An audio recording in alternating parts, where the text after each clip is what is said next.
in this process, the hardest part for me this year was really what happened after Woman Evolve. I could Mm, not have imagined. But now I see I'm kind of like some people are like the early experiencers of mhm, certain cultural shifts. And now I mm, just see how easy it is to become like a trending topic. Like and you're just like living your life in the way you've always lived your life, but now there's just yeah, so many opportunities for different opinions and perspectives about the way that you're showing up in a way that didn't 100%. exist before.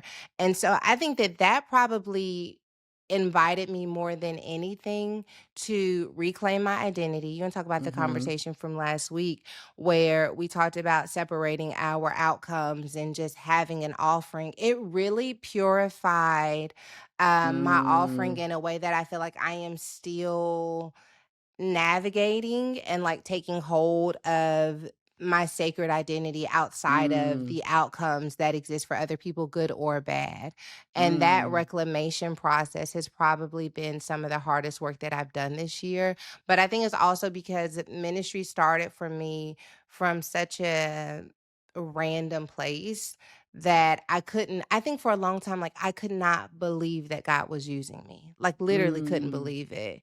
Like, I just could not believe it, and that it was, like, impacting people's lives, like, I couldn't believe so the testimonies and stuff were affirming me in a way that I think that God desires to affirm me, so I almost mm, needed this, like, Band-Aid ripped off where I could trust and stand in what God did and that I said what God told me to say without needing the affirmation or validation from others, especially in a world that's gonna have so many different opinions and perspectives. So yeah, that was like the that's yeah, hardest part. The hardest yeah, gift to unwrap this year was that opportunity to not see people talking badly about me as failure or people mhm, mischaracterizing me or misjudging me as failure, but as an opportunity to really stand firm in who I know God's called me to be and to walk with humility and grace, right? I don't want to be unteachable, but also mhm. qualifying who the teacher gets to be.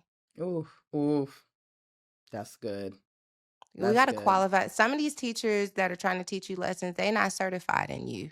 Listen, they They not not. certified. They don't know how you like to learn. They don't know how you need to hear it. They don't Right, know how to right, they don't not every person who has something to say to you or about you should have the mm, ability to become the teacher that molds the way you show up in the world. right, I You've don't need to got to swallow that. really seek God about who has he called to be a teacher for you and who is just in the peanut gallery making noise. And like I mean that like no shade, no shade, no tea, you know? Yeah, but it's the That's moment that just we live in, where there's a yes. peanut gallery everywhere around every corner. And I'm such a delicate little flower. I'm You are just a not, girl. you are I not. am a delicate You flower. are not. I am. I'm You a are I'm big-hearted and you care about people, and so that doesn't make you delicate.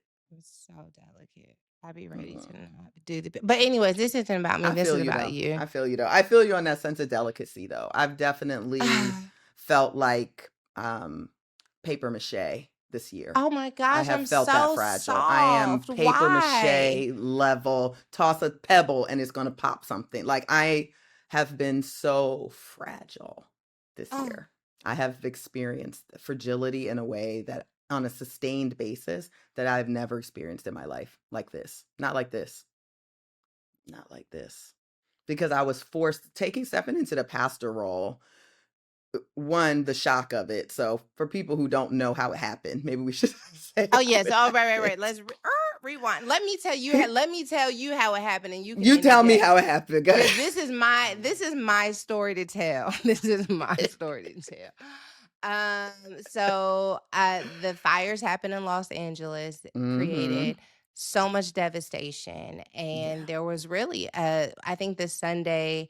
It may have not been the Sunday that you came. It was the Sunday before you came. To the team was so widespread. The city was in so much hurt that people were like, I don't even know if we should have church this Sunday. Like, no, we got to have a Wow. place to gather. But it had just been Mm-hmm. that devastating.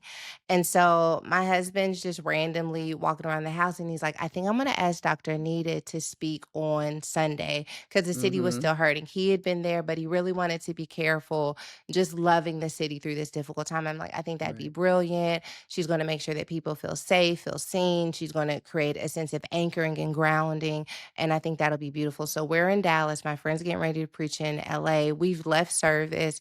We're watching on YouTube when we drive home, which is what we do. That's like our rhythm. When we leave Dallas, we turn on one in the car and just experience the service there. And I log in and you've got the room singing Mm. and connected. And there was this, the only way to explain it, and one has been so critical in shaping my ministry journey and helping me to hear and understand the voice of God.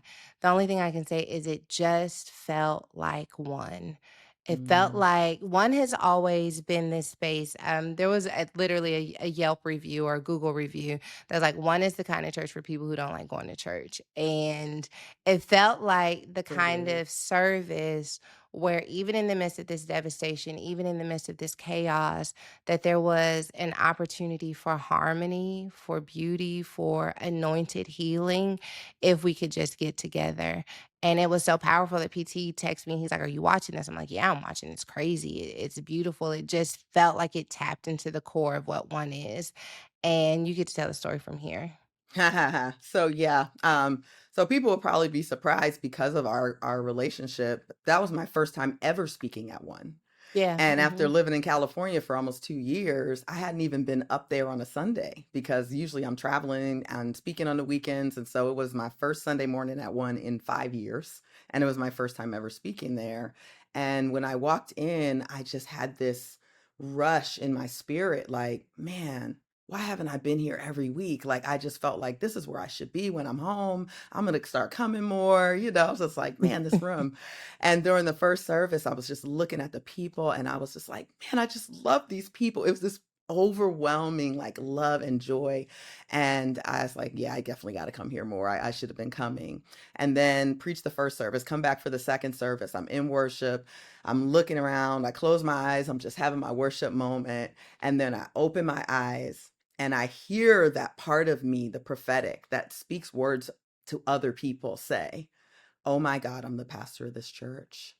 Yikes. And I was like, "What?" It was like the Anita brain and the prophetic were having this conversation, and I was just like, "No way. No way." And I started laughing in that moment because it was ridiculous, but I also kind of had this wave of joy. I knew it was the truth, but it was wild. And then I had to go up and to preach. So there was that. I had to go back up, preach the second service. And I left and said nothing. She said And you are nothing. my way. So I said so nothing. so PT and I are like, "Are you watching this? Are you watching this?" And she's preaching. And so I text her and I'm just like, "Powerful services at one today." I'm like, I think I asked her, "How'd you feel?" Hmm. And she's Shoot, I like, should pull it felt up. you have to scroll, scroll, scroll. Let me get the Cause receipt on that. we were like talking so ambiguously. I'm like, how'd that feel for you in the room? And she's I think kind of churched me, like, hope I was a Uh-huh. blessing to the people and God search me Uh-huh. Yeah, and yeah, yeah, yeah. and If you ever I need me think to it serve again, just right, call. No right, yeah. problem. And I kind of just was like, I tested it. I just put them like emoji eyes, just kind of like, do you Yes, yes. see The, the the, same the, thing? the side eye. Mm-hmm. Mm-hmm. And she didn't say anything to me about it. But PT, let me tell Not a you something peep. about that man, PT. He doesn't beat around the bush. I thought it was just me. Like when he met me, he was just so enamored by me that he didn't beat around the bush. Uh-huh. What I know now that I didn't know then is that he doesn't beat around the bush. He I don't does think it not. may have been Monday morning at 6 a.m. And he's like calling her like, "Hey, did you feel Yeah. that?" Because I felt It was something like there. 6:49 a.m., something like that. Not that you remember. Not that I remember, but after we were texting and you were just like, "Hey, we're seeing something here." And I'm just like, "Yeah, well, praise the Lord, LOL, anything you need, I'm there." And I will never forget this. I see the text. I have it right here, right? I'll Oh, never you do? forget Uh-oh. this. Yeah, but you said, we'll pray. God has never not spoken to you. Yeah. This we know. And I just said, "That's a fact." And then there's my girl, the dog, the Sitting I sitting down, there just taking like, it. yes, and I was it, but I still didn't say anything, even though God had already spoken, because I was like, yeah, I got to go to sleep and see if that's still here when I wake up tomorrow, because this is not a small thing.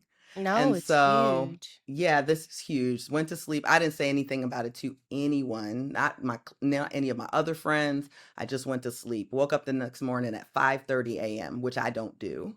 And I felt like the Holy Spirit was standing over the bed, like, "Good morning. I'm still Yeah. here." And I was like, "Dang, still there, still there." I called a friend, prayer warrior friend. I shared it with them. They were like, "Yeah, wow." And then PT texted me around 6:30, 6:40, and said, "Hey, do you have time to talk today?" I was like, "Yeah, I'm free for about 3 hours." And then the phone rang. And I remember staring at the phone like, this is a literal answer the call. Yeah, Like when yeah, I yeah. swipe and answer this call, my whole life is going to shift. The actual foundation of my life is going to shift, and so I answered.